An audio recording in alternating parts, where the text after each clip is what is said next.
दोस्तों, आज का सब्जेक्ट जो चल रहा है पूरा सोशल मीडिया पे और बहुत तेज़ी से चल रहा है, वो है भरत तिवारी का एनकाउंटर। अब एनकाउंटर कितना सही कितना गलत ये जांच का विषय है, लेकिन मैं सिर्फ एक प्रथम दृष्टया आपसे एक बात करने आया हूँ।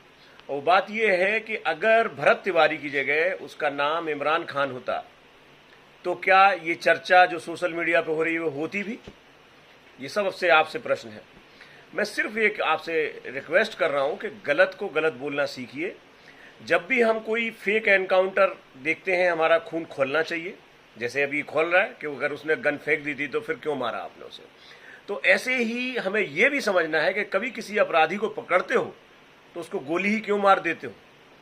उसका भी आपका फर्ज है कि उसको लेके आप गिरफ्तार करें, गिरफ्तार करने के बाद उसको जेल लेके जाएं और उसका फैसला न्यायालय से हो।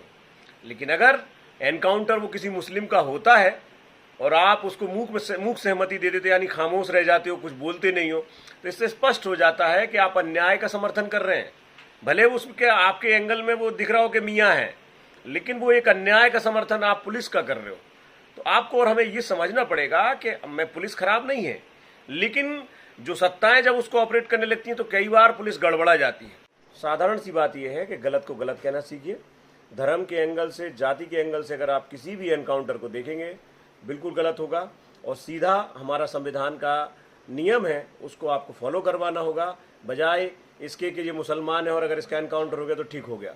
ये अगर सोच आप बनाएंगे, सबके साथ ही परेशानी खड़ी होगी। कई बार आपके बच्चे भी फंसेंगे, कई बार हमारे भी फंसेंगे। तो ऐसी चीज़ों में आपको और हमें समझदारी से काम लेना होगा और संविधान पर यकीन करते हुए सिस्टम से हमें चलना होगा।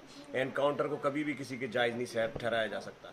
पुलिस एकदम पुलिस स्टेट में अगर हमने कन्वर्ट कर दिया देश को तो फिर भगवान ही हमारा मालिक है।